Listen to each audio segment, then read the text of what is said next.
buenos días, bienvenidos y bienvenidas a la conferencia de prensa Recursos legales en contra de los megaproyectos violatorios de derechos humanos, convocada por la Coordinación Metropolitana Anticapitalista y Antipatriarcal. Agradecemos a los medios de comunicación que atendieron a esta convocatoria. Es muy importante reiterar que los megaproyectos provocan muerte y desplazamiento forzado.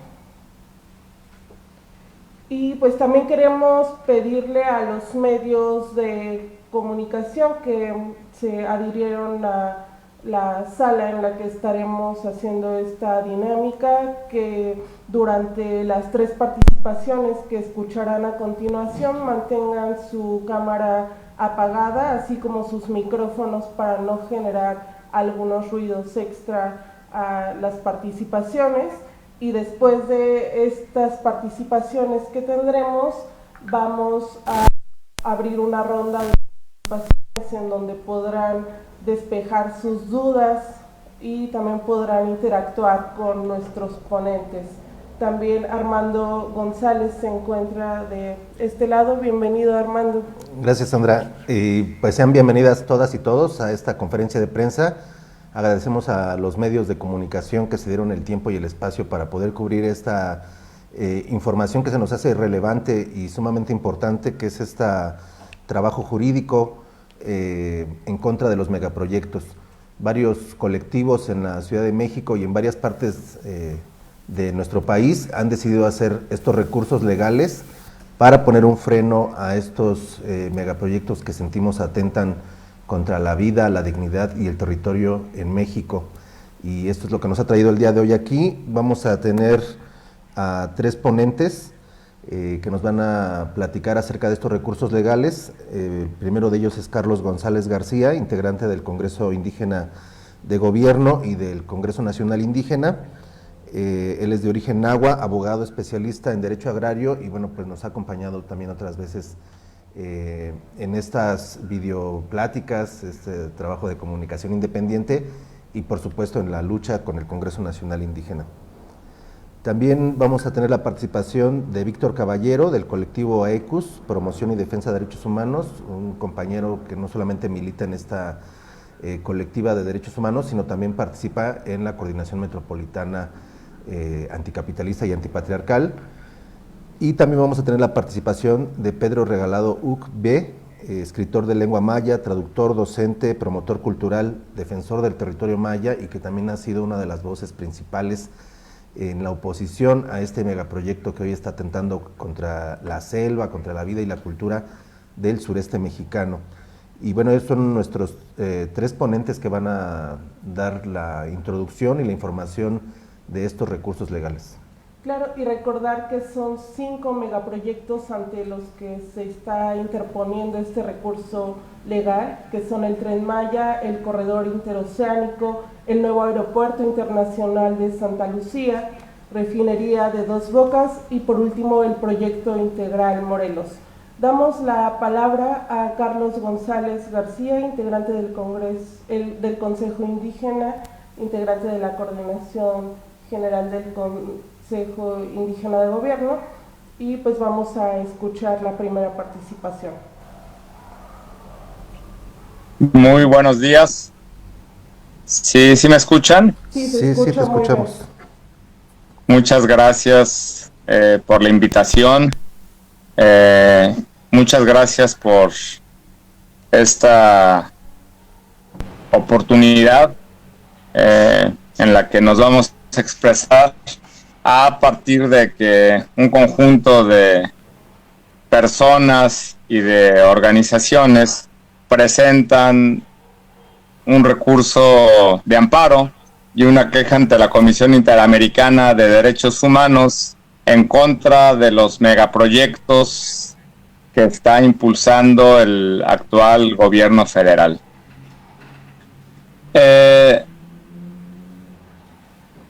Primero, sería necesario señalar que el actual gobierno, aun cuando dice que ha superado el ciclo neoliberal que hundió a este país en la pobreza y en la violencia, y que se generó hace más de 30 años, no ha concluido.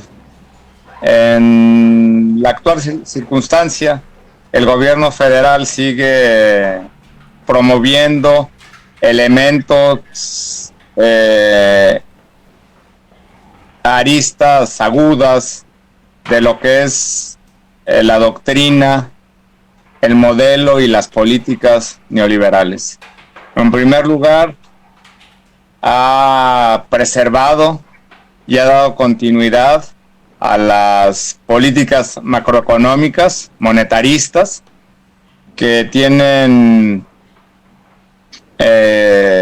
un elemento relevante en la autonomía del Banco de México, el manejo del circulante, las tasas de interés.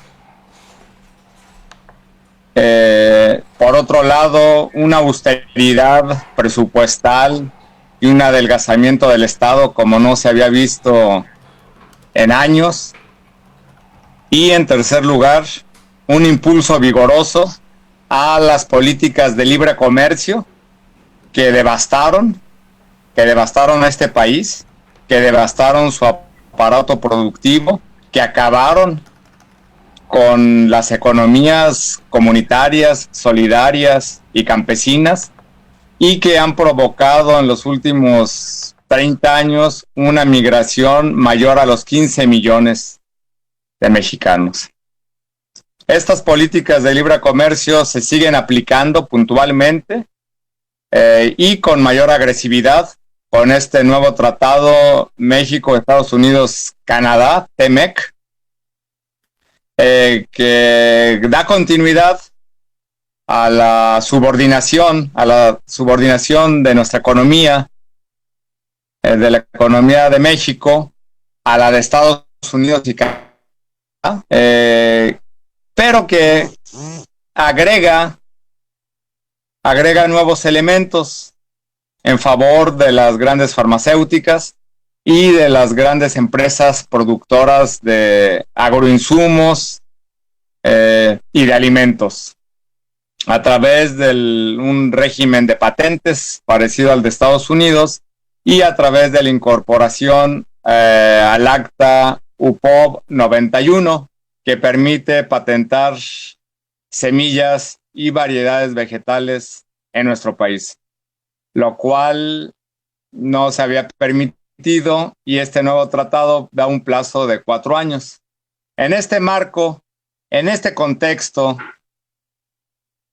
al que tenemos que sumar la grave recesión económica mundial que se está viviendo y que ya se había gestado y se venía desarrollando previamente a la pandemia que actualmente vivimos, así como la grave crisis ambiental y la crisis sanitaria, es decir, este contexto de políticas neoliberales, de crisis económica mundial, de crisis ambiental y de crisis sanitaria, se dan o se promueven por parte del Ejecutivo Federal algunos megaproyectos o proyectos de gran impacto que van a tener una repercusión muy importante en nuestro país, y particularmente en los pueblos y comunidades que de manera directa van a sufrir la implementación de estos grandes megaproyectos. Nos estamos refiriendo al llamado Tren Maya, al corredor interoceánico Salina Cruz, Coatzacoalcos, al proyecto integral Morelos y al nuevo aeropuerto de la Ciudad de México.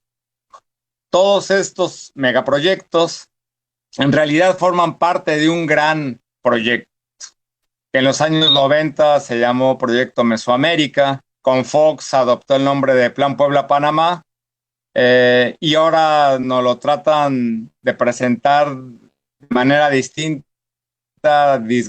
Sin embargo, todos en su conjunto obedecen a los intereses geopolíticos de Estados Unidos. Estos grandes megaproyectos, en primer lugar, han sido impuestos. Nunca fueron consultados, nunca han sido consultados a las poblaciones que van a ser afectadas, particularmente a las poblaciones indígenas, con las cuales tendría que seguirse un protocolo muy específico al momento de consultarlas, que tendría que estar ajustado a los parámetros internacionales que marcan los convenios y tratados internacionales que México ha tratado. En segundo lugar, estos grandes megaproyectos atienden a los intereses geopolíticos de Estados Unidos y pretenden imponer o reordenar los territorios, las poblaciones y las fronteras de Centroamérica y Norteamérica en función de los intereses de Estados Unidos. En primer lugar, pretenden que estos proyectos sean cortinas que paren el flujo migratorio de Centroamérica y del sur de México hacia los Estados Unidos.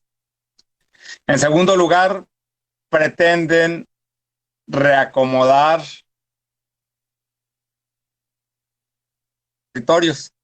En el caso del corredor transísmico, que es la bisagra entre los proyectos del sur del Tren Maya y los proyectos del centro del país,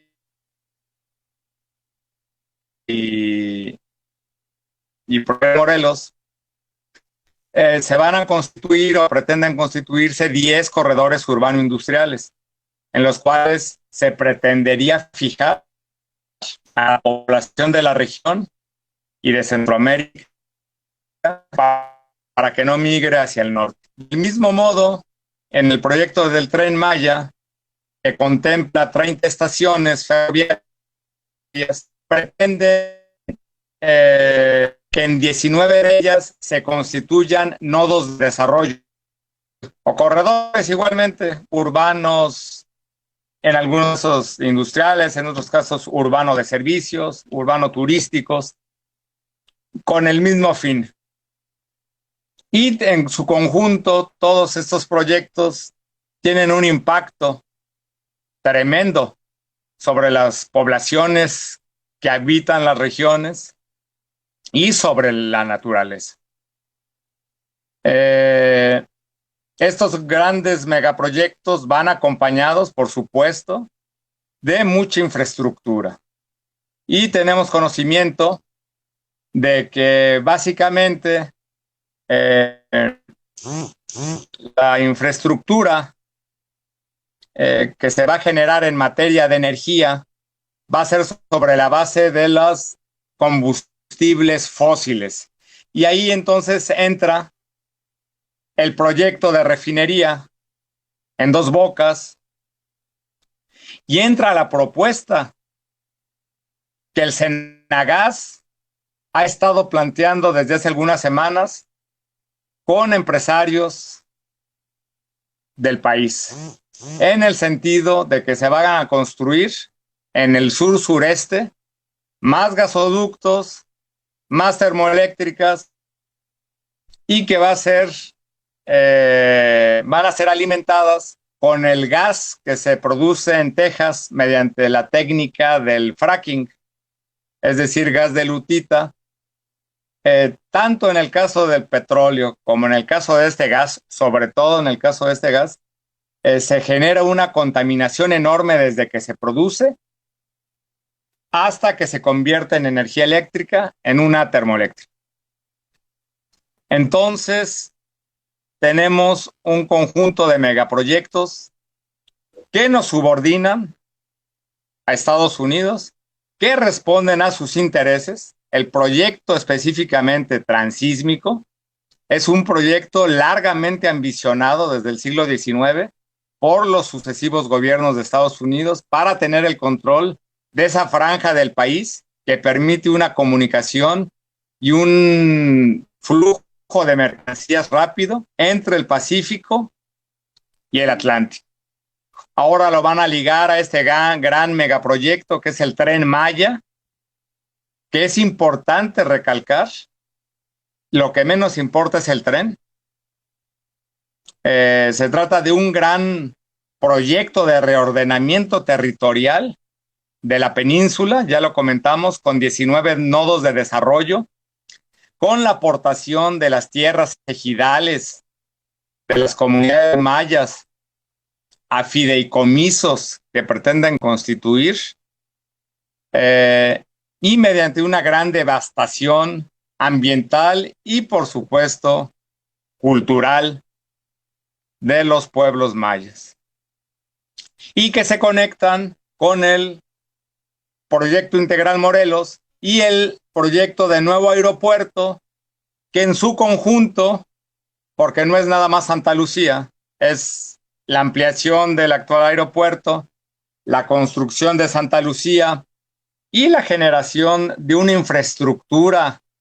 carretera y de comunicaciones en todo el centro del país. En su conjunto, nos refieren a despojo de los recursos naturales en las regiones donde van a ser implementados estos megaproyectos y que van a ser movilizados a través de las carreteras y los trenes que se están modernizando y que se están ampliando, para llevarlos a los centros, a los corredores urbano-industriales o de servicios, donde va a haber mano de obra barata que va a ser explotada. Entonces, tenemos un trinomio de subordinación política y económica a Estados Unidos en el marco del Tratado México-Estados Unidos-Canadá, en el marco de la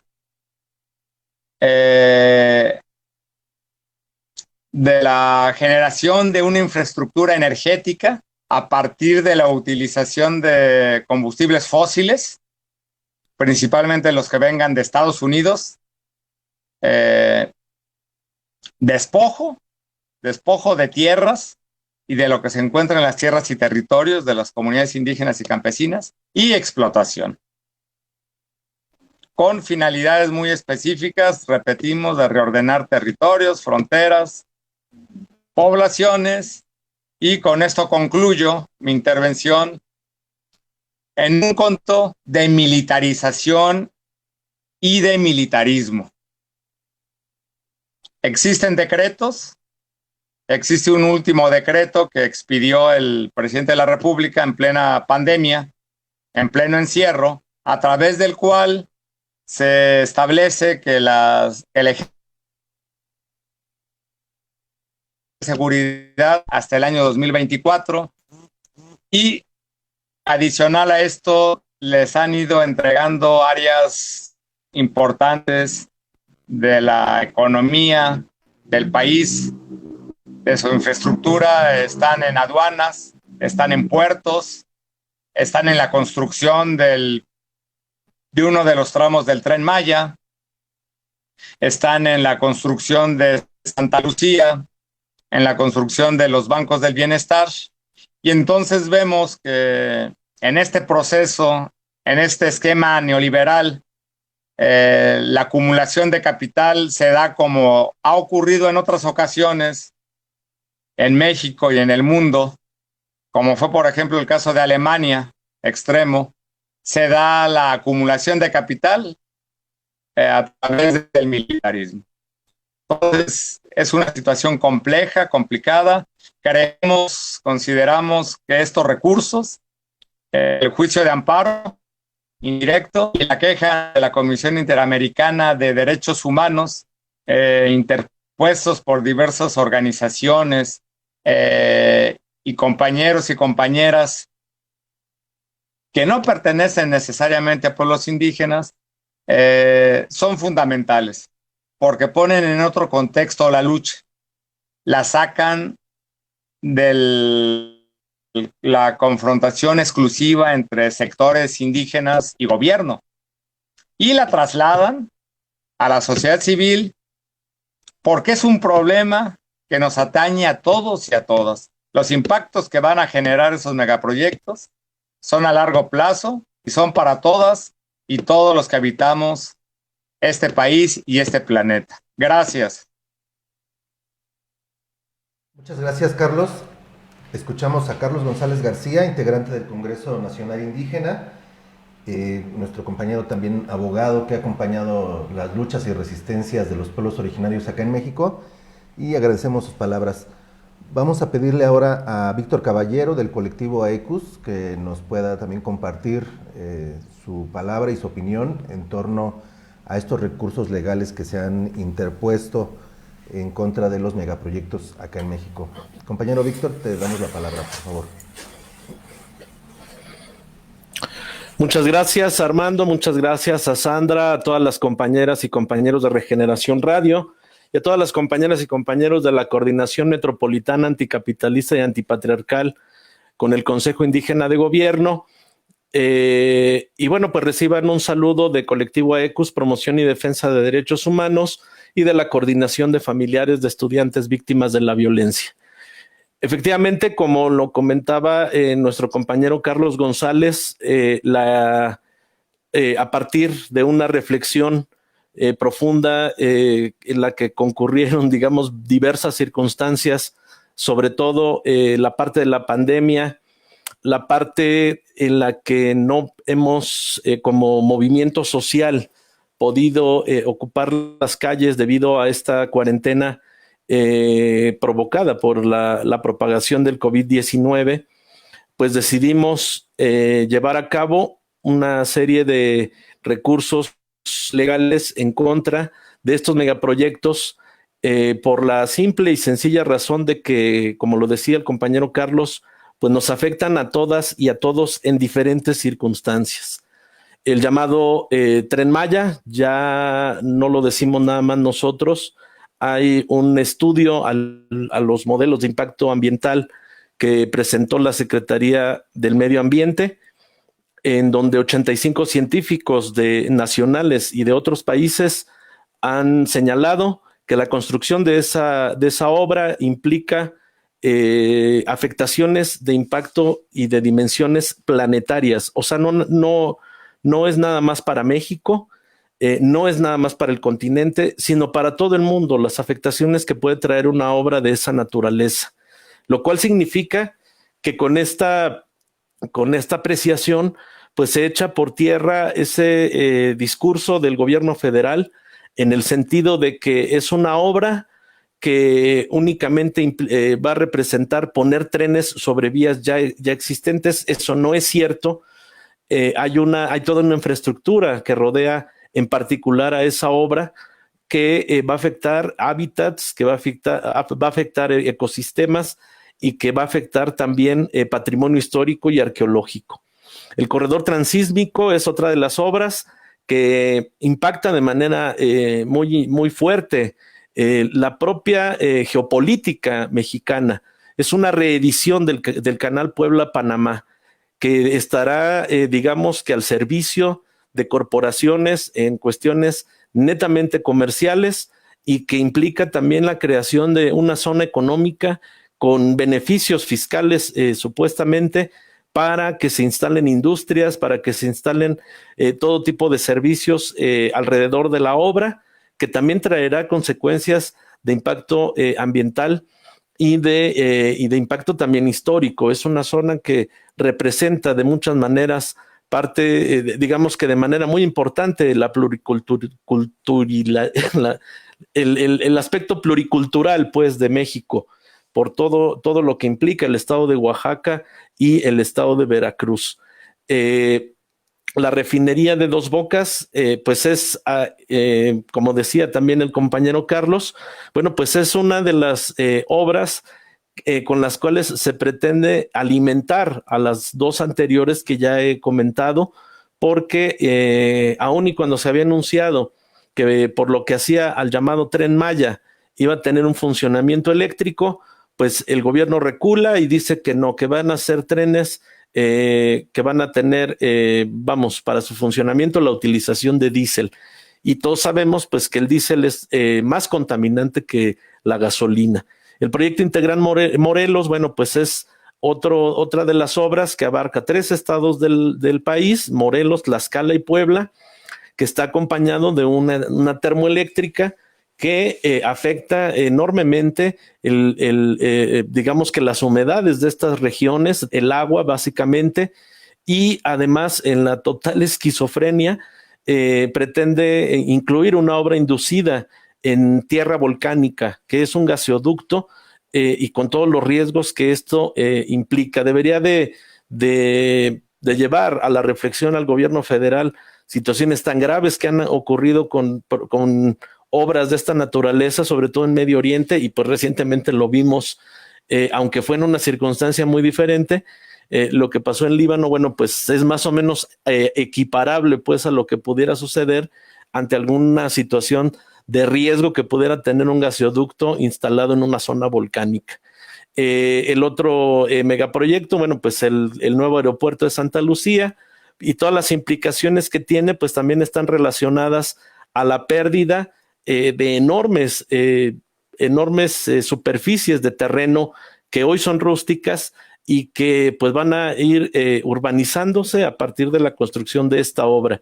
Ha habido algunas opiniones en el sentido de que la construcción del aeropuerto de Santa Lucía va a prácticamente a dejar en un plano de inexistencia las zonas rurales entre lo que hoy es la base de Santa Lucía y la Ciudad de México. En estas justificantes que el gobierno federal tiene para imponer estos megaproyectos está una palabra muy llevada y traída no desde este gobierno, sino desde todos los gobiernos neoliberales, al igual que el desarrollo. El desarrollo para los pueblos, el desarrollo para las comunidades, el desarrollo para el país. Hoy, en medio de la pandemia y de la enorme crisis económica que trae la misma, pues aceleraron la imposición de los megaproyectos con la idea de que el arranque de estas obras pues sean parte de la reactivación de la economía en México.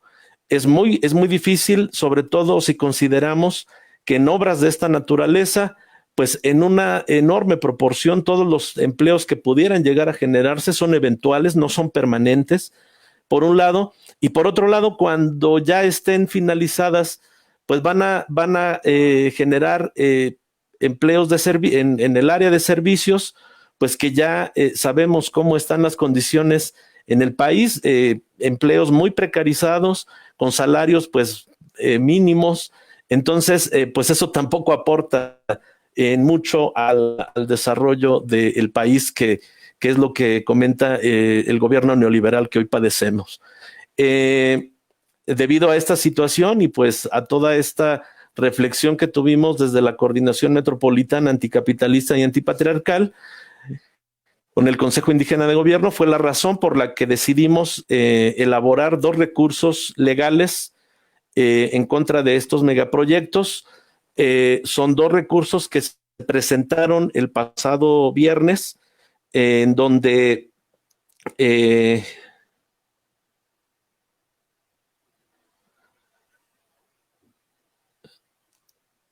perdón. Sí, se presentaron 2 recursos legales en donde se integraron pues por graves violaciones a derechos humanos en el ejercicio de acciones de acciones relacionadas al interés difuso colectivo. Esto quiere decir que aun y cuando quienes presentamos los recursos no tenemos un agravio directo por cuestiones territoriales o por cuestiones espaciales o temporales con respecto a las obras, sí tenemos un interés porque se mantengan algunos aspectos que son preponderantes, sobre todo en el tema de los derechos humanos, en el tema ambiental, en el tema arqueológico e histórico y en el tema precisamente de que se debe consultar, si bien a las comunidades indígenas y a los pueblos originarios, en cumplimiento al convenio 169 de la Organización Internacional del Trabajo, consideramos que también estas obras tenían que haber sido materia de consulta para todas y todos los mexicanos, sobre todo por el impacto enorme que va a traer prácticamente en la transformación del sureste como hoy lo conocemos en nuestro país. Son 2 recursos que se presentan contra 5 megaproyectos, a saber, el Tren Maya, el Corredor Interoceánico, el nuevo Aeropuerto Internacional de Santa Lucía, la refinería de Dos Bocas y el Proyecto Integral Morelos. Son 2 recursos que se presentan en contra de 12 autoridades del gobierno federal, el presidente constitucional de los Estados Unidos mexicanos, el secretario de Comunicaciones y Transportes, la Secretaría de Hacienda y Crédito Público, el secretario de la Defensa Nacional, el secretario del Medio Ambiente y Recursos Naturales, la Subsecretaría de Fomento y Normatividad Ambiental de Semarnat, el subsecretario de Gestión para la Protección Ambiental, también de Semarnat, el subsecretario de Planeación y Política Ambiental de Semarnat, el director de la Comisión Federal de Electricidad, el director general de Petróleos Mexicanos, el titular del Instituto Nacional de los Pueblos Indígenas y el titular del Fondo Nacional de Fomento al Turismo. Son 2 recursos muy similares en cuanto a quienes lo presentamos. Lo presentamos 34 integrantes de la Coordinación Metropolitana Anticapitalista y Antipatriarcal con el Consejo Indígena de Gobierno. Por lo que hace al juicio de amparo directo, fue radicado en el juzgado 15º de distrito en materia administrativa de la Ciudad de México. Estamos a la espera de que en cualquier momento se nos indique el número de expediente que va a tener este amparo, porque de acuerdo a las disposiciones relativas al manejo de la contingencia sanitaria por parte del Consejo de la Judicatura Federal, pues predomina pues la implementación de los juicios en línea, y a pesar de que el recurso se presentó desde alrededor de las 7 de la mañana del pasado 7 de agosto, es decir, el viernes, pues estamos todavía en el proceso de que desde este sistema llegue materialmente al juzgado de distrito. Ya fue turnado al juzgado, pero estamos a la espera de que el propio juzgado nos indique cuál es el número de expediente y la secuencia legal que va a tener el propio recurso. La queja ante la Comisión Interamericana de Derechos Humanos también fue presentada por la Coordinación Metropolitana Anticapitalista y Antipatriarcal.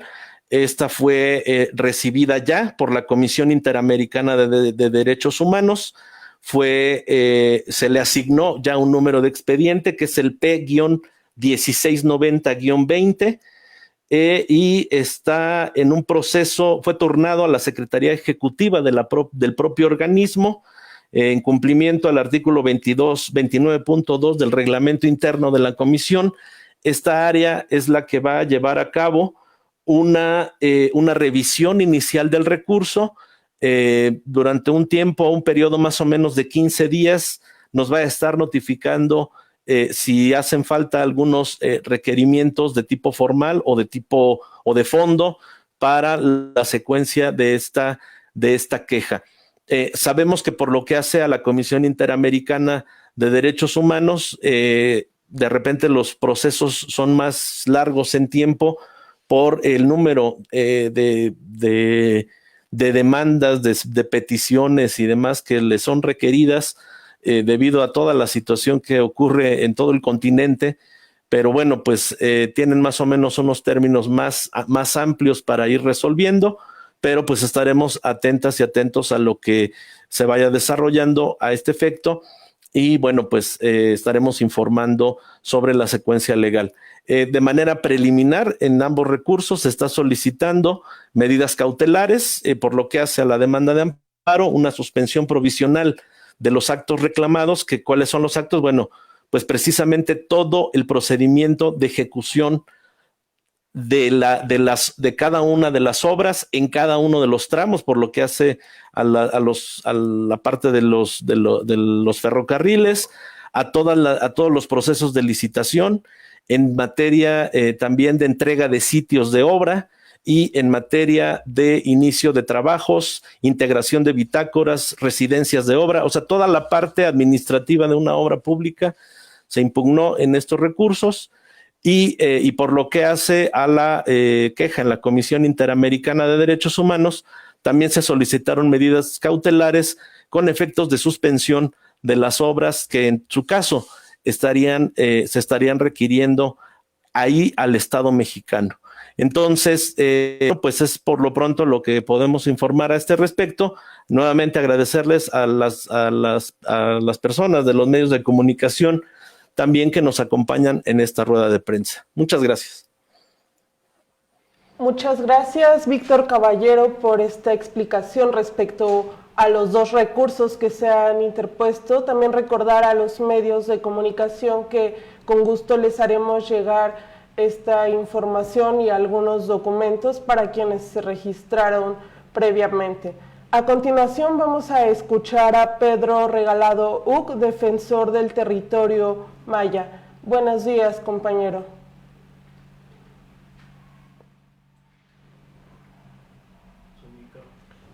Creo que tienes apagado tu micro, compañero Pedro. Muy buenos días a todas y a todos quienes hoy nos acompañan en esta rueda de prensa.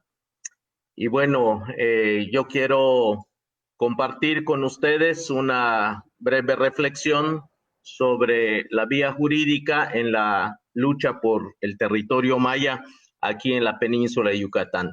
Pues como sabe, la mayoría de los mexicanos y mexicanas y otras gentes de otras partes del mundo, a los mayas nos tocó la buena suerte de sacarnos en la tómbola que hace la 4T, un tren, y que le puso nuestro nombre como Tren Maya. Esta tómbola sin cachitos, como en el caso del avión, pues bueno, vino a impactarnos aquí en la península de Yucatán. Y bueno, después de discutir con muchos compañeros, compañeras aquí en la península, pues buscamos diferentes formas de manifestarnos en contra de este megaproyecto que vemos y que sabemos y creemos, percibimos. Es un megaproyecto que atenta en contra de la vida de la península, en contra de los pueblos indígenas, porque es un proyecto pensado, es un proyecto diseñado, es un proyecto ideado por otros intereses que no son los nuestros, que no son de la gente indígena de esta península. Y lo decimos así porque si hacemos un poco de memoria, nos vamos a encontrar que desde el momento que el presidente fue electo, en su discurso inaugural, habla de construir el proyecto Tren Maya, que en ningún momento se había consultado, se había discutido, se le había preguntado a los pueblos mayas si efectivamente queremos o no un tren. Esto implica entonces que fue pensado, que fue planeado y que fue decidido desde otros círculos de interés, y que hoy vemos que esos círculos de interés son aquellos que en otro momento el mismo presidente había llamado la mafia del poder, con quienes hoy tienen grandes celebraciones de contratos como millonarios, como se hacía anteriormente en los otros sexenios. La verdad es que para nosotros la vía jurídica no significa mucho, no es nuestra gran esperanza, no es tal vez lo ideal que tenemos que seguir. Lamentablemente es una necesidad recorrerla. Primero, porque las leyes que están hechas, que están construidas, son leyes que se hicieron desde una perspectiva y desde una visión occidental que en ningún momento consideró, en ningún momento miró las formas de convivencia y las formas en las que nosotros vivimos y existimos como pueblos indígenas. Una muestra importante es que en el Poder Judicial, donde se toman las decisiones sobre pueblos indígenas, no tenemos indígenas representados, no hay ningún juez que pueda entender lo nuestro, porque justamente no sabe y desconoce la forma como nosotros como pueblos indígenas vivimos y convivimos y resolvemos nuestros problemas. Entonces, la defensa de nuestro territorio, pues la tenemos que hacer de diferentes maneras, incluyendo este camino jurídico que para nosotros es accidentado, es tortuoso, es difícil, porque primero tenemos una gran barrera con la cuestión de la lengua. Nosotros no hablamos mucho el español, hacemos el esfuerzo de hablar un español instrumental para sobrevivir y relacionarnos y comunicarnos con el pueblo no indígena. Y cuando entramos a discutir el tema legal, en realidad se nos dificulta mucho porque es un lenguaje ajeno que no corresponde a lo que nosotros vivimos y conocemos en nuestro mundo. También sabemos que las leyes que actualmente existen, pues son leyes que tienen que ver con un guiso especial hecha y planeada, recetada por las despojadoras, por las empresas que nos despojan. Sabemos muy bien cómo estas empresas se allegan a los diputados y les mandan las leyes que a ellas les interesa, que ellas necesitan, para que el despojo se convierta en un acto legal, en un acto en el que nosotros no podamos defendernos porque tienen ellos las ventajas jurídicas para ello. Así que los pueblos indígenas nos quedamos en una especie de indefensión, tanto por la cuestión de la lengua, por la cuestión legal que no nos favorece, por la falta de información que tenemos frente a esta situación que ha sido un problema, como decía el compañero anteriormente, no de ahorita, sino de hace más de 500 años, y que en este gobierno como que se cristaliza un poquito más. Entonces vemos esta situación como un estado de indefensión en la que estamos. Lo paradójico es que el discurso oficial habla de que el tren va a remediar nuestro problema de marginación, va a remediar nuestro problema de pobreza, va a remediar el problema que tenemos de salud, de educación, y todo este tipo de discursos que se ha manejado tanto por el PRI, por el PAN, por todos los gobiernos que han pasado. Resulta que ahora el tren es la presencia de un Dios milagroso que va a resolver absolutamente todas nuestras necesidades. Así es como nos lo venden, y bueno, así es como lo han hecho creer a mucha gente, y que bueno, lamentablemente hay una situación de conflicto en las comunidades que se ha generado a raíz de este discurso.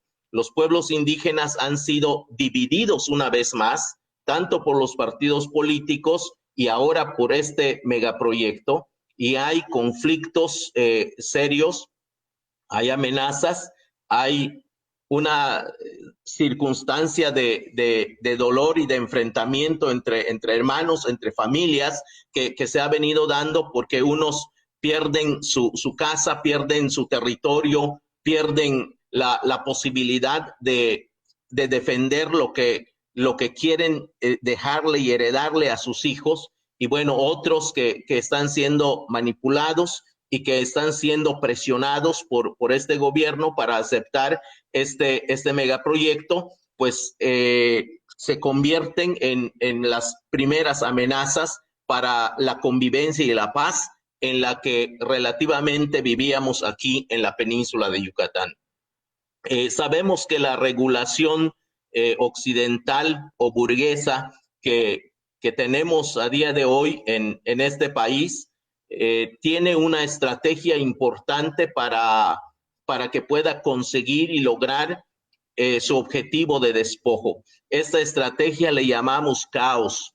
Hay un caos creado en las mismas leyes, hay una especie de conflicto en las mismas leyes en donde en ciertos artículos nos reconocen algún derecho y en otros nos la vuelven a quitar. Y bueno, hay toda una especie de sopa, de cóctel, de enredo. Y bueno, en medio de este caos que se genera, tanto en los temas ambientales como en los temas de salud, como en los temas de educación, como en los temas de cultura, este caos viene a ser parte de la estrategia que el mismo gobierno y los poderes, los tres poderes, se han coludido para hacerlo a su modo, de tal manera que nosotros como pueblos indígenas no tengamos la posibilidad, no tengamos la facilidad de conocer, de manejar y de buscar una estrategia de defensa frente a ella.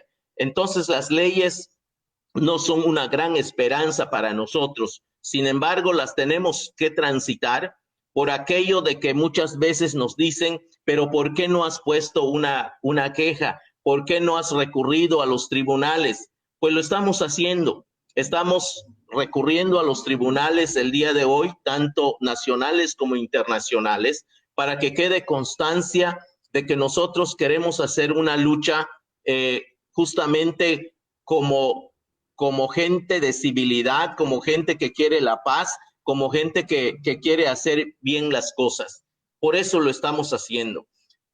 No sea que más tarde nos digan por qué tuvieron que hacer otras cosas que espantan, que asustan y que generan violencia, como se ha dicho en el 94. Si todos recordamos, los que ya estamos grandecitos, cuando se le pregunta a los hermanos de Chiapas por qué tuvieron que tomar el camino que tomaron en el 94, ellos dijeron: lo único que hemos hecho es jalar el gatillo de la esperanza.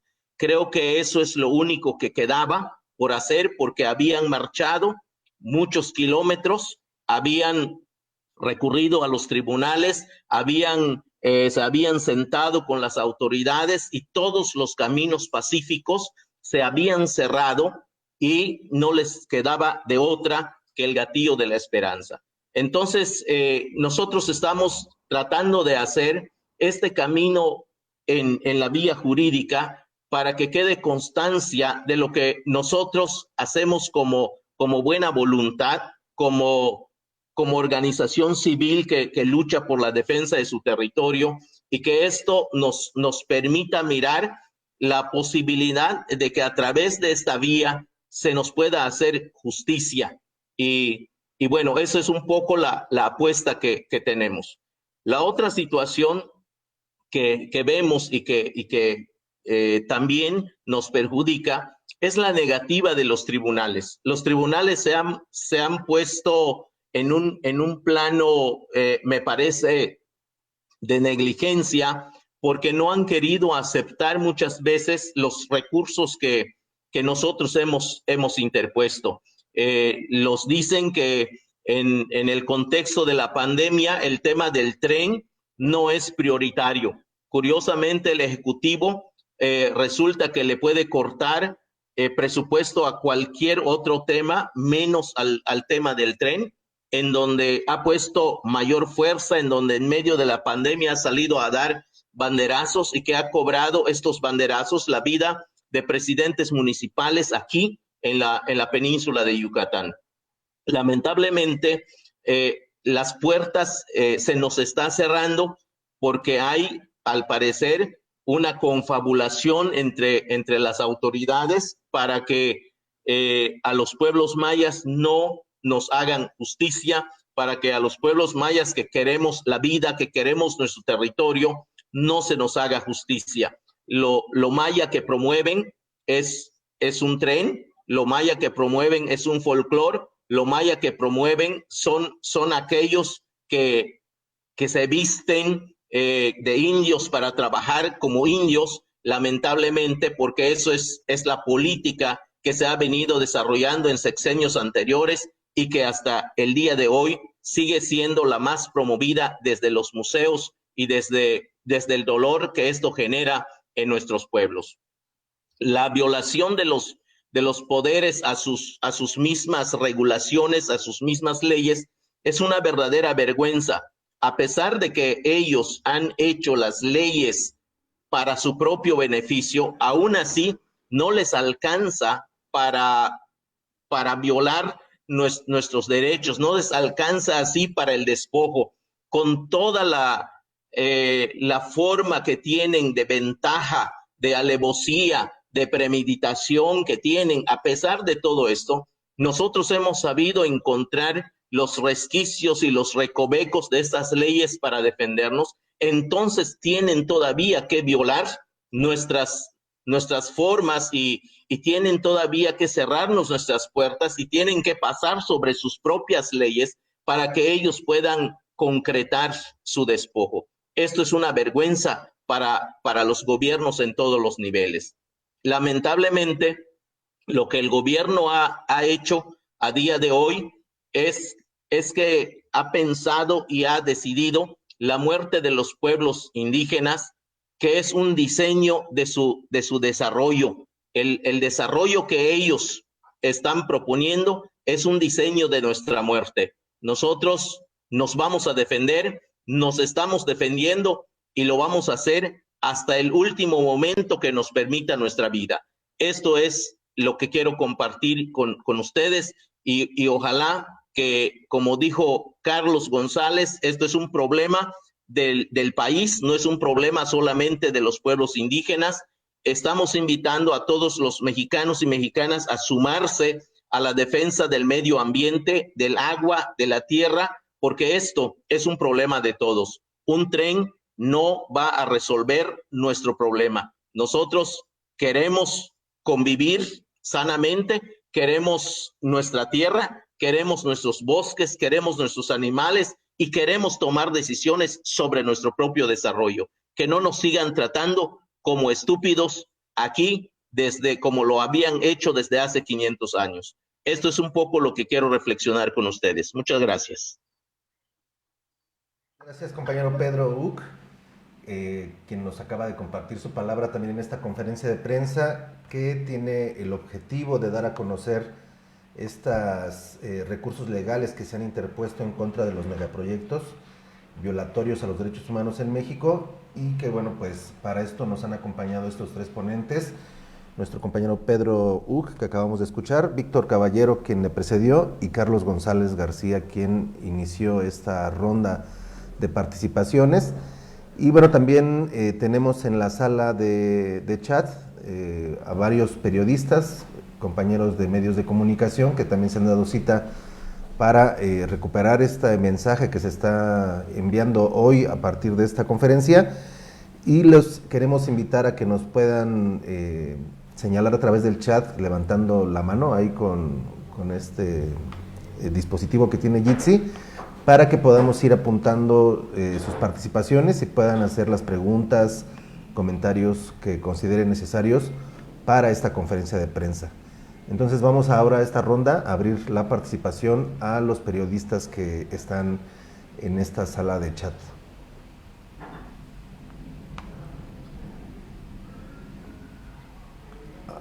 Bueno, hay compañeros que nos están ayudando a hacer la lista de participantes para que los medios que así deseen participar nos lo puedan hacer, nos lo puedan indicar a través de alzar la mano a través del Jitsi, por favor. Damos algunos minutos también para que tal vez puedan estructurar estas preguntas o sus dudas. En caso de no haber ninguna, cerraríamos la conferencia, pero pues mientras les recordamos un poco pues algunos datos también que se han vertido el día de hoy en el contexto de este recurso que se está interponiendo en contra de 5 megaproyectos. Y nos llegan las primeras peticiones. Dulce. Damos la palabra a Dulce Olvera de Sin embargo, y posteriormente vamos a escuchar a Ale Brico, y si nos puede indicar al inicio de su participación de qué medio nos acompaña.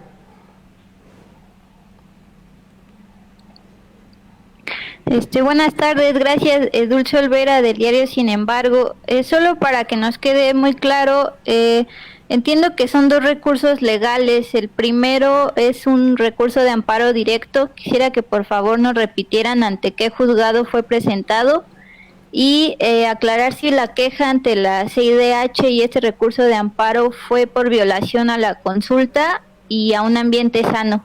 Esas serían mis dudas. Gracias. Víctor Caballero nos responde esta pregunta.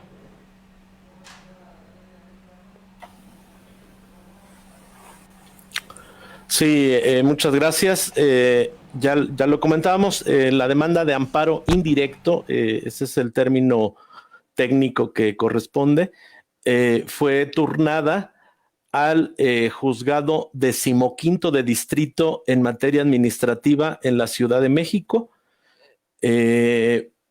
Básicamente, bueno, pues ese es el orden del turno que tiene previsto el Consejo de la, perdón, el Consejo de la Judicatura Federal, y fue turnada desde el viernes pasado a unas horas de que se presentó. Y a ver, en ambos recursos hay que recordar una situación muy particular. El juicio de amparo en México es un juicio de control constitucional, es decir, que está dirigido a que jueces federales hagan una serie a través de un proceso, hagan una valoración sobre si los actos de autoridad o leyes son violatorias de derechos humanos.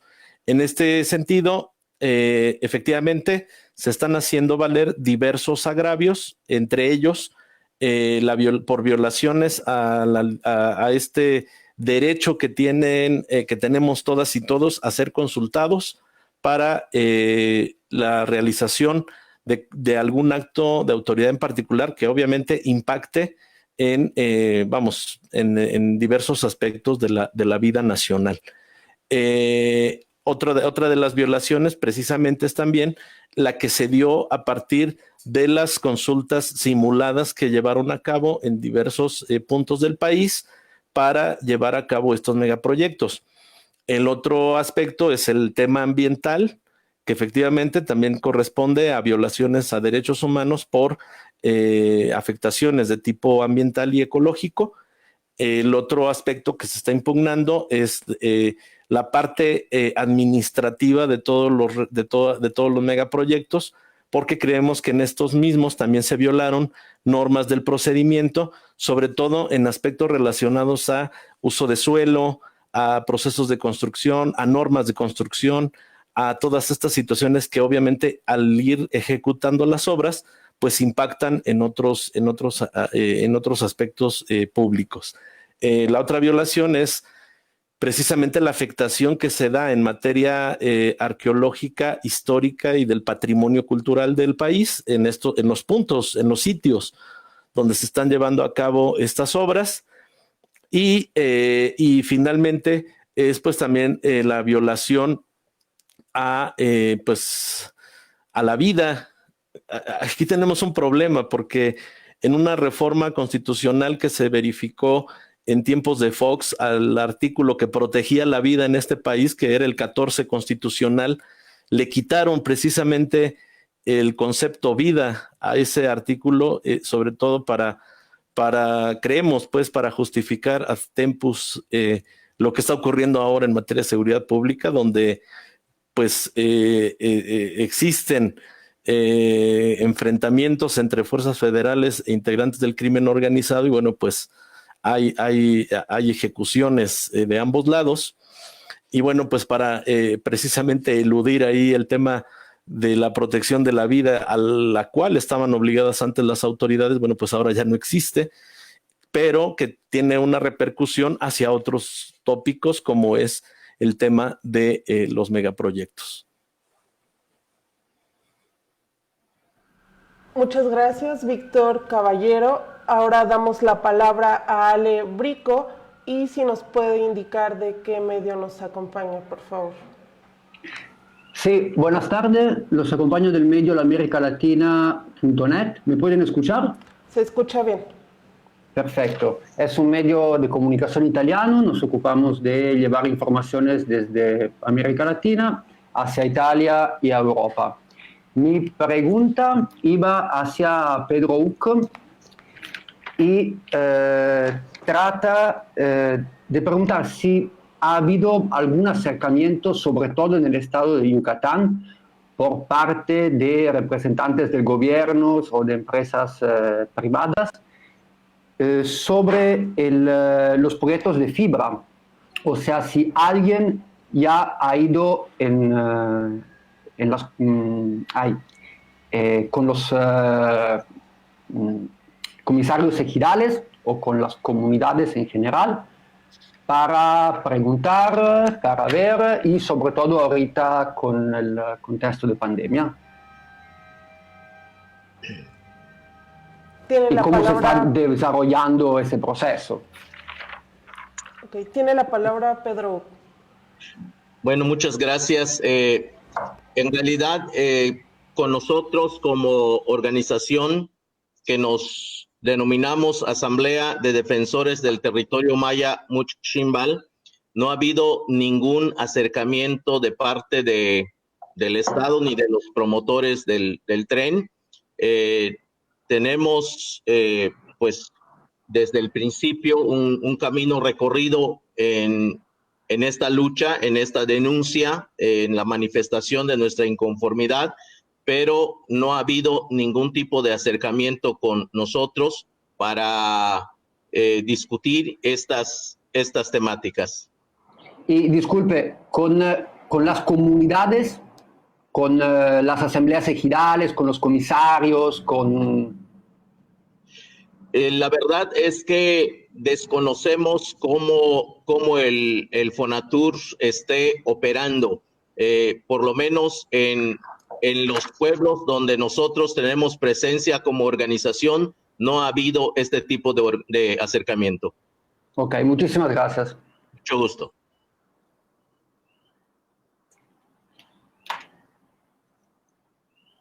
Agradecemos mucho la participación, esperamos que hayan quedado claras estas preguntas y nos llega por acá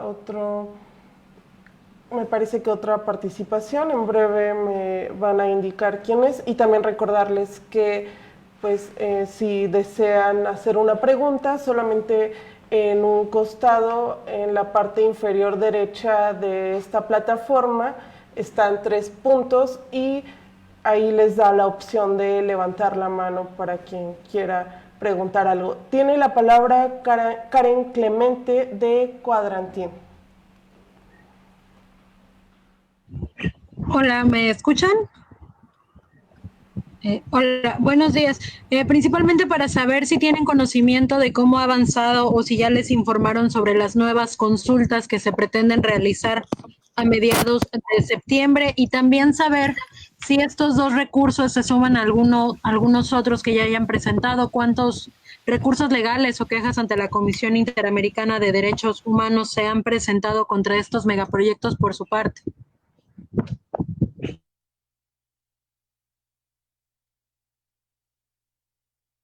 Creo que puede contestar Víctor Caballero si están de acuerdo y también si alguien más quiere ampliar un poco nos indica.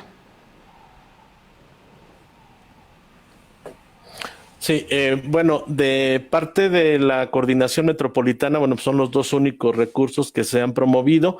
Tenemos conocimiento de que existen otros, sobre todo amparos indirectos en la zona de donde cruzaría pues esto del mal llamado Tren Maya y otro muy importante en el corredor interoceánico.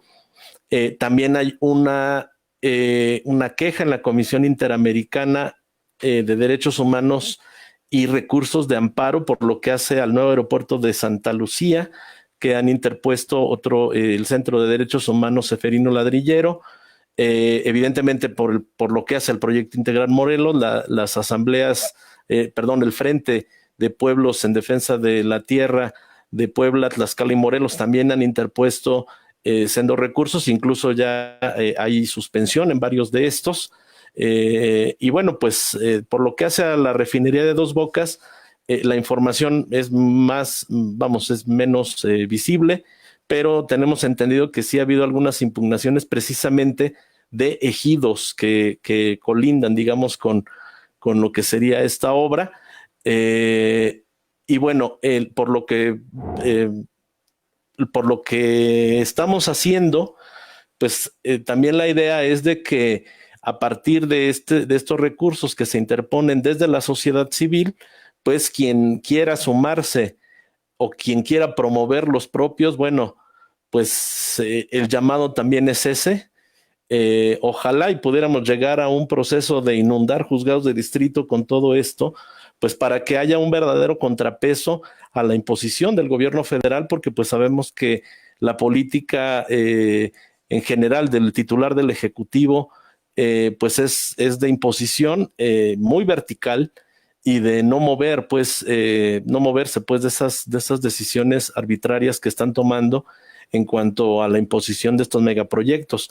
De hecho, pues desde este espacio y desde la propia Coordinación Metropolitana Anticapitalista y Antipatriarcal, pues abiertamente manifestamos que quien quiera sumarse a la interposición de recursos, ya sean organizaciones, redes de resistencia, colectivas, colectivos o personas solidarias, pues nos ponemos a sus órdenes para integrar las demandas correspondientes y que se presenten pues a la brevedad, porque esto es algo que urge, sobre todo porque pues el gobierno ha aprovechado muy bien también el tema de la pandemia para pues ya en la propia ejecución de varios de los trabajos preliminares de estos megaproyectos. Muchas gracias, Víctor. También nos gustaría escuchar a Carlos González, que nos puede compartir sobre los recursos que se han utilizado en el contexto del Consejo Indígena de Gobierno.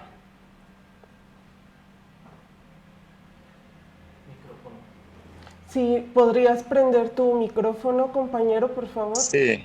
Gracias. Sí, el Consejo Indígena de Gobierno y el Congreso Nacional Indígena de manera directa no promueven recursos legales. De hecho, el Congreso Nacional Indígena como espacio es diverso y existen quienes no participan y no están de acuerdo en participar a través de los canales estatales que el Estado establece, como son los recursos legales en las instancias nacionales e internacionales, y hay quienes sí participan de estos recursos jurídicos. Específicamente, el Ejército Zapatista de Liberación Nacional ha establecido de manera clara que ellos no van a tener interlocución con el Estado, no pretenden tener interlocución con el Estado, ni agotar ni utilizar las vías legales, pero claro que respetan y apoyan a las comunidades y pueblos, que son la inmensa mayoría en este país, que decidan interponer recursos legales. A mí en lo particular me ha tocado participar de manera directa en la estrategia legal que lleva el Frente de Pueblos en defensa de la tierra y el agua de Puebla, Tlaxcala y Morelos. Me ha tocado apoyar ahí al equipo de abogados que están llevando los asuntos. Me ha tocado intervenir en 2 amparos donde tenemos otorgadas suspensiones. Uno es el caso de Amilcingo, otro el caso de Tenextepango, donde hay suspensiones ya decretadas por jueces federales para detener la ejecución de este megaproyecto. Es lo que podría comentar. Gracias. Y también queremos dar la palabra a Pedro Uc para que nos pueda compartir un poco más sobre los recursos legales que han utilizado en esta zona. Bueno, nosotros desde hace algunos años, cuando comienza a proliferar el tema de la soya transgénica, el monocultivo de la soya transgénica en la península de Yucatán, especialmente en Quintana Roo, pues estuvimos buscando las diferentes formas para luchar contra este daño que se imprimía en nuestro territorio por estas megaempresas. Entonces, pusimos algunos amparos contra estas empresas promovidas por diferentes gentes que venían a destruir el territorio, y de igual manera pusimos algunos amparos en contra de los parques eólicos y fotovoltaicos que también nos despojaban de nuestro territorio, y pusimos otro amparo contra el acuerdo por la sustentabilidad de la península de Yucatán que hicieron los 3 gobiernos de la península. Y bueno, en el marco del tren, del mal llamado Tren Maya, entonces nosotros pusimos un primer amparo que el Poder Judicial se negó a aceptar porque supuestamente en Yucatán no se estaba realizando ningún trabajo, y bueno, pues este amparo no lo quisieron aceptar. Los compañeros del Grupo Indignación, junto con compañeros de Chiapas, interpusieron un amparo sobre ese tramo donde se había empezado a trabajar, y se consiguió una suspensión. También como Asamblea de Defensores del Territorio Maya, junto con el Consejo Civil por la Silvicultura Sostenible, pusimos una queja ante la Comisión Interamericana de Derechos Humanos en contra de la destrucción del agua que se generaría con los polos de desarrollo que el tren está promoviendo o trayendo aquí en la península. También hemos puesto un amparo en contra de la falta de información que se ha visto en la manifestación de impacto ambiental, y bueno, el Poder Judicial tampoco nos lo ha querido aceptar, según con el argumento de que no tenemos interés legítimo al respecto, de lo cual pues nos vamos a quejar, vamos a poner una queja contra esto. Y bueno, y de igual manera estamos en esa lucha, y también hemos puesto una solicitud de medidas cautelares ante la Comisión Nacional de Derechos Humanos, lo cual nos han concedido también. Entonces, lamentablemente, a pesar de estos recursos, el gobierno federal ha mantenido el ritmo de su trabajo en la construcción de este tren, y que no se está respetando los derechos que se nos está concedido o reconocido en las leyes y en la Constitución. Ojalá que pues bueno, se pueda oír y puedan ser respetuosos de sus propias leyes, y creo que vamos por más. Estamos en la discusión con los compañeros de la Asamblea para buscar otras oportunidades para interponer otros recursos jurídicos. Muchas gracias, compañeros, a todos los que hicieron estas respuestas. Continuamos con más preguntas por parte de la prensa. Nuestro compañero Jesús Mejía Hernández, reportero del portal de Noticias del Sureste, lectormx.com, pregunta: ¿qué otras organizaciones o personas respaldan las denuncias presentadas el pasado viernes? Y pregunta si hay organizaciones del sureste incluidas. Y también le vamos a dar la palabra a Shannon Young, quien también está pidiendo el uso de la palabra en este chat, y le vamos a pedir también que puedan presentarse y decir de qué medios son. Adelante, Shannon Young.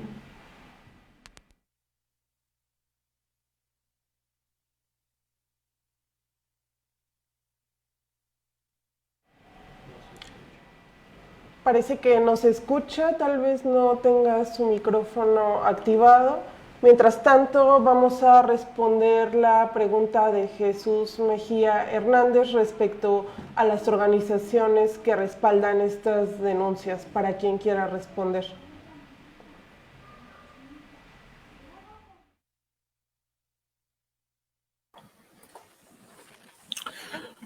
Bueno, ya lo comentábamos hace un rato, estos dos recursos en particular se promueven desde la Coordinación Metropolitana Anticapitalista y Antipatriarcal con el Consejo Indígena de Gobierno, en la cual concurren diversas organizaciones, redes de resistencia y personas solidarias, entre ellas, bueno, Colectivo AECUS, la Coordinación de Familiares de Estudiantes Víctimas de la Violencia, el Café Zapata Vive, la Unión Popular Revolucionaria Emiliano Zapata Benito Juárez, el Plantón por los 43, compañeros del Plantón por los 43, o sea, son diversas organizaciones básicamente de la Ciudad de México y de municipios conurbados del Estado de México. ¿Por qué buscamos también estos recursos? Precisamente porque siguiendo el propio punto de vista de nuestros compañeros Pedro Uc y Carlos González, no es que tengamos en general mucha fe en el Poder Judicial de la Federación, pero sí lo que queremos es evidenciar en el plano de los propios juicios, pues las formas ilegales y metaconstitucionales que se está atribuyendo el gobierno, también en un enorme sentido hacia la imposición, incluso por la fuerza, porque no nos podemos explicar de otra forma que tramos del Tren Maya o la administración del aeropuerto pues estén en manos de militares, ¿no? Y que esté esto acompañado de una Guardia Nacional que fue constituida prácticamente ex profeso para cazar migrantes en el sureste del país, o a partir también de acuerdos que emite el gobierno, el presidente, son acuerdos que toma con el secretario de la Defensa y el secretario de Marina para mantener la militarización en nuestro país hasta marzo del 2024. Y no creemos que este tipo de situaciones sean, como lo han manifestado diversos intelectuales orgánicos del régimen, de que esto es el principio de la desmilitarización, ¿no? Al contrario, pues es una legalización de la militarización que viene a partir también de una trampa legislativa que se expuso al momento en que se aprueba esto de la nueva Guardia Nacional, ¿no? Donde había por ahí un artículo transitorio donde pues le daba la facultad al titular del Ejecutivo para disponer de las Fuerzas Armadas en materia de seguridad pública en el momento en que así lo decidiera. Y bueno, pues lo ejercen precisamente en el contexto de la pandemia. Entonces, precisamente la parte estratégica de esto está encaminada a que, si bien estamos interponiendo los recursos tanto ante autoridades judiciales de la Federación en nuestro país, pues está acompañado también de un proceso ante un organismo internacional que, pues evidentemente, como es un poco más tardado, pues también nos va a ir dando la oportunidad de ver cómo se va a ir resolviendo la situación aquí en México para eventualmente ampliar la queja interpuesta en la Comisión Interamericana hacia también el Poder Judicial de la Federación en caso de que fuera necesario. Muchas gracias, y parece que Pedro Uc también quería responder esta pregunta. No, creo que fue en la anterior donde pedí la palabra. Ok. Bueno, pues al parecer ya no hay más preguntas.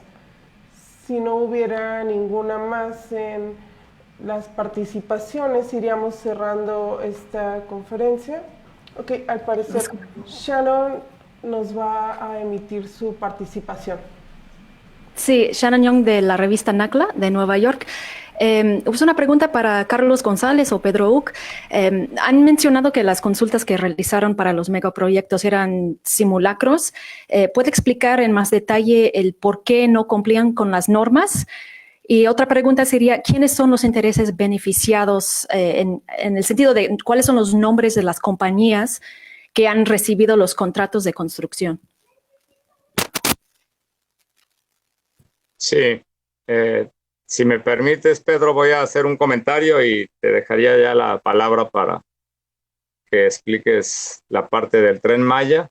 Las consultas que se han realizado, tanto en el caso del Proyecto Integral Morelos, como en los casos del Corredor Interoceánico y del Tren Maya, con relación a los pueblos indígenas, no cumplen los parámetros establecidos de manera convencional. En México ha suscrito diversos convenios y tratados internacionales que tienen pleno vigor y aplicación en nuestro país.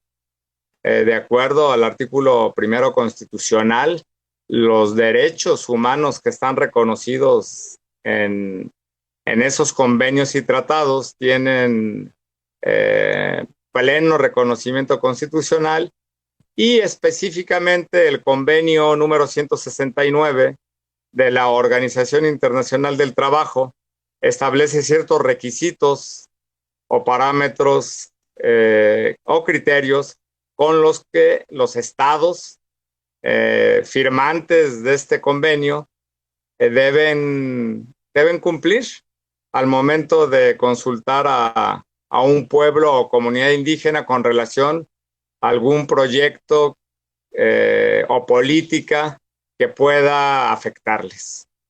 En primer lugar, en México no existe una ley que reglamente la consulta a los pueblos indígenas. Esta ha sido pospuesta de manera indefinida a través de muchos años. En segundo lugar, la consulta debe de ser libre, informada y culturalmente adecuada. Establece el convenio 169 de la Organización Internacional del Trabajo que la consulta o las consultas que se hagan a los pueblos interesados debe hacerse de acuerdo y a través de las instituciones, de sus instituciones con las que cuenten estos pueblos. Las consultas que se hicieron, particularmente la última que se hizo con relación al Tren Maya, pudimos observar primero que no existió información sobre el proyecto. Segundo, que no fue consultado en las comunidades de acuerdo a sus instituciones propias, sino que acarrearon a comisariados ejidales y presidentes municipales a ciertos puntos de la península, donde quienes intervinieron en los supuestos foros de consulta lo que hicieron fue pedir, hacer peticiones, hacer solicitudes de obras, de servicios, a cambio de avalar una propuesta que los pueblos no conocen.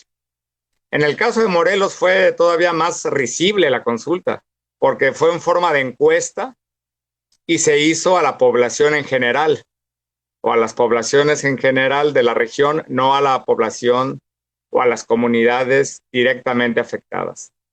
Entonces, en ningún caso las consultas que se han hecho han sido libres, han sido informadas, se han hecho de una manera culturalmente adecuada, es decir, de acuerdo a la cultura de cada pueblo o comunidad y a través de las instituciones propias, y tampoco han sido previas. En todos los casos, las consultas se han hecho sobre trabajos, sobre proyectos, sobre licitaciones que ya están en marcha. ¿Quiénes son los beneficiados? Pues yo creo que Pedro va a dar alguna lista, pero podríamos mencionar a empresas, sobre todo extranjeras. En el caso del Istmo, por ejemplo, está la empresa Hermes, vinculada a Carlos Jan González. En el caso de la península, Mota-Engil, una empresa portuguesa. Carso, vinculada a Carlos Slim. En el caso del proyecto integral Morelos y Enovo. En el caso de Santa Lucía, pues ya lo comentaba Víctor, directamente los militares. Eso es lo que pudiera comentar. Gracias. Bueno, respecto a lo que nos toca aquí en la península de Yucatán, pues decía hace un momento que el tema de la consulta es una burla, porque antes de que el presidente actual tomara posesión, ya había anunciado la construcción del tren mal llamado Maya, y esto nos hace pensar que todo lo que sigue a esto es una especie de justificación de una decisión que ya se había tomado. Entonces, en relación directa al tema de la consulta, lo que se hizo es desplegar una cruzada, una propaganda con todos los comisarios ejidales de la región a través de personeros de Fonatur para que puedan ser convencidos de una forma extraña para que aceptaran el tema y ellos salieran como a resortear el tema del tren.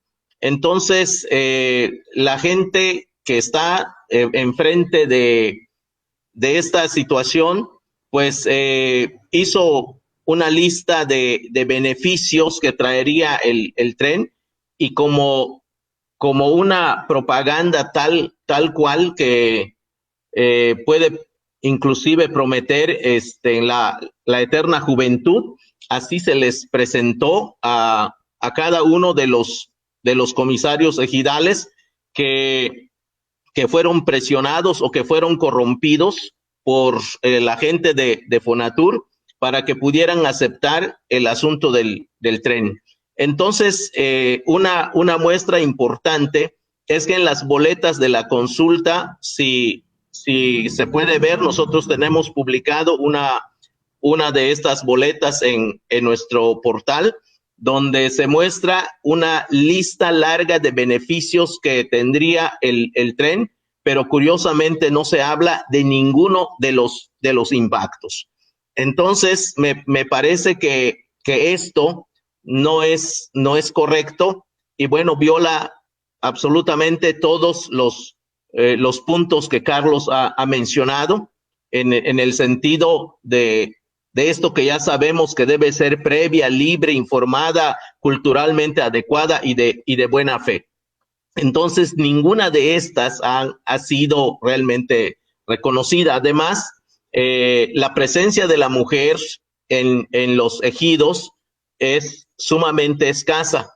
Por lo tanto, la llamada consulta que se hizo o estas actividades de manipulación más que una consulta, excluye también a la mujer, toda vez que en estos espacios ejidales la mujer no tiene mucha presencia, y es a esta gente presionada o corrompida desde los ejidos, fueron llevados a estos lugares para que ellos puedan decir que están de acuerdo con el tren, pero esto no es que estén de acuerdo, sino están desinformados, están presionados, están manipulados o están corrompidos por este proyecto que ha desplegado esta propaganda.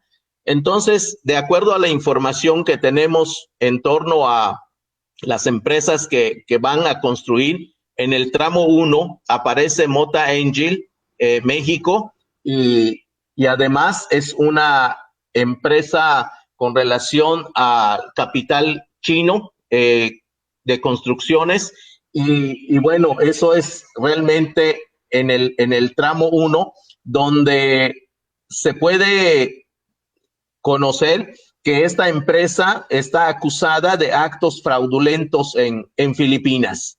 Además, en el tramo 2 está Sixa, que es Grupo Carso, de Carlos Lim, como ha dicho Carlos González, y una constructora española también con Carlos Lim, está acusado también de corrupción por el caso Odebrecht.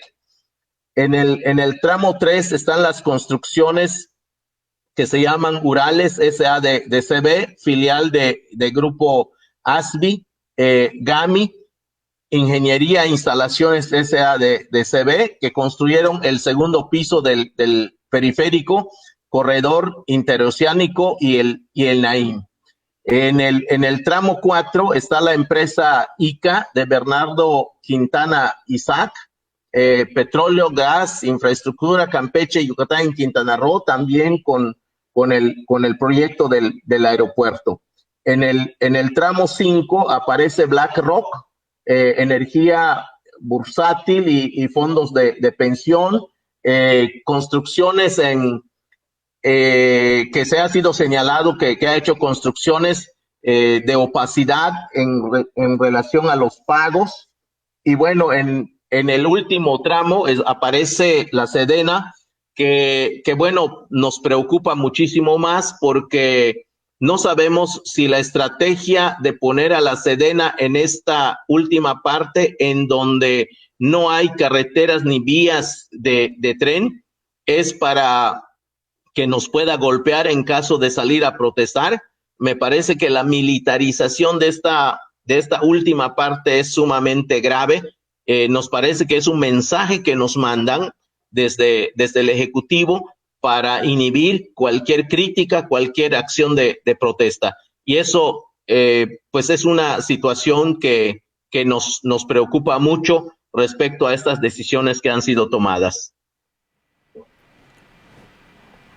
Muchas gracias y vamos ahora con la última pregunta para cerrar esta ronda de participaciones y concluir la conferencia, que es de Karen Clemente.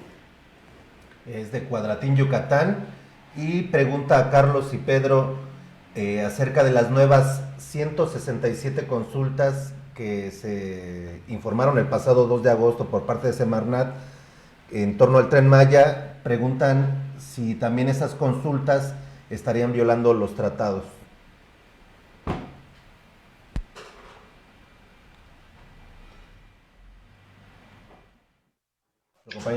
Sí, por supuesto que están violando los tratados. Estas consultas se hacen en el marco de la Ley General del Equilibrio y Protección al Ambiente.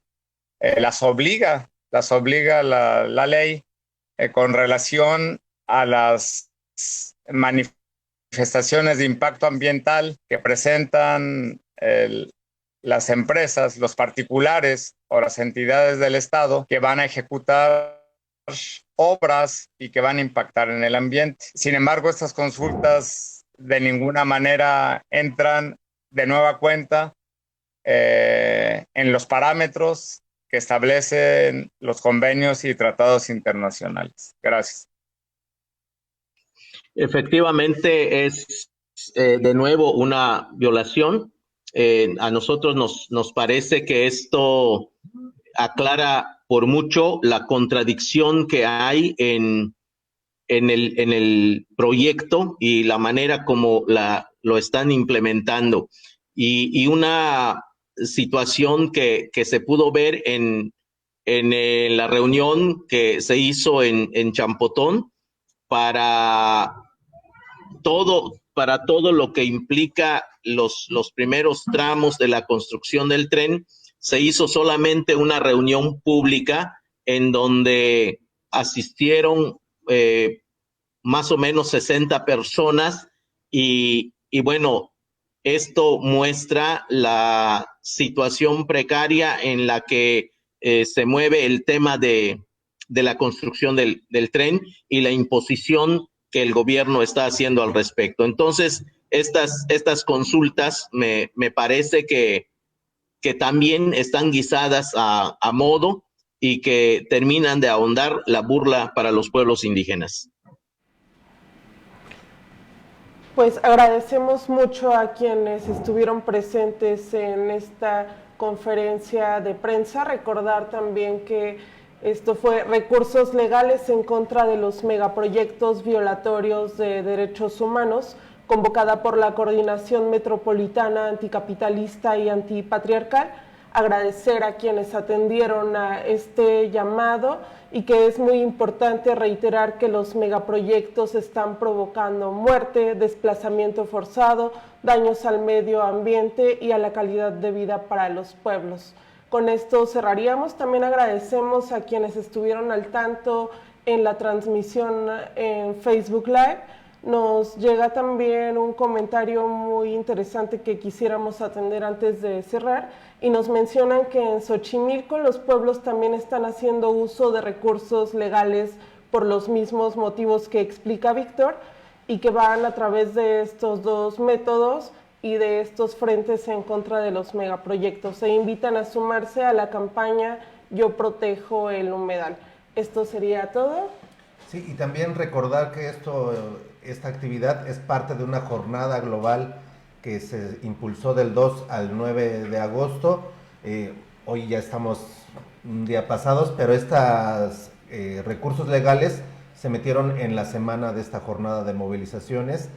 Y también recordar que el 2 de agosto se conmemoró el cumpleaños de Samir, que sigue su asesinato impune, y el pasado 9 de agosto fue el Día Mundial de los Pueblos Indígenas, y también lo ocupamos para reivindicar el derecho de los pueblos sobre su territorio y para recordar la formación de los caracoles zapatistas como un ejemplo de autonomía y soberanía en nuestro territorio. Y bueno, pues si no hay más, creo que con esto estamos concluyendo la conferencia de prensa. Agradecemos a los ponentes, a los periodistas y a todas las personas que nos escucharon a través de las redes sociales. Muchas gracias.